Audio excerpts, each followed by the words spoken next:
Evo, dakle, još jednom u nizu tužnih dana u istoriji veterana Srbije i borbu koju srpski ratni veterani nastavljaju da se ljudi koji su dali svoje živote za otadžbinu ispoštuju na pravi način, a ovo su slike svih onih koji su i preminuli 2014. 15.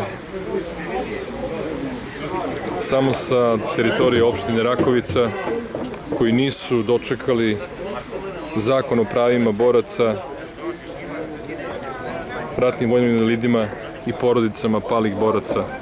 Tragedija je da država toliko sredstava troši na raznorazne aktivnosti, raznorazne promocije, marketing, na savjetnike, što domaće, to i strane, da troši stotine hiljada i milione evra, vremena i energije, a izgovor ima da sve ove godine unazad, da u pitanju su već decenije, ne donosi zakon o ljudima koji su najviše zadužili svoju zemlju.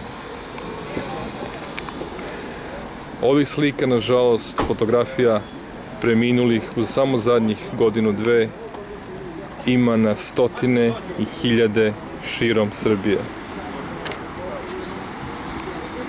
Kakva je to vlast, kakva je to vlada, kakvi su to ljudi koji mogu da mirno spavaju,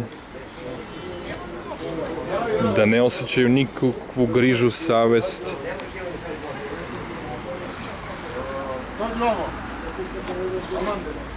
da svi ti ministri razni, a predsjednik je nabrojao u svom govoru, koji su vodili ministarstvo za boračka pitanja, da svi oni zajedno sve ove godine ne učine ništa za ove ljude, za njihovu decu, za njihove familije.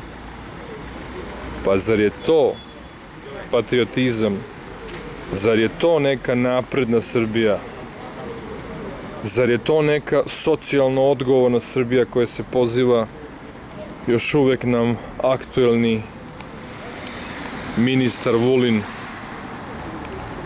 koji je na sva zvona pričao širom Srbije godinama koristeći svoj položaj i uticaj da u suštini samo jačaju svoju stranku, a ništa nije učinio za veterane širom Srbije, za invalide, za porodice palih boraca i za sve ove čije slike se još samo mogu vidjeti na grobovima i spomen obeležjima širom Rakovice.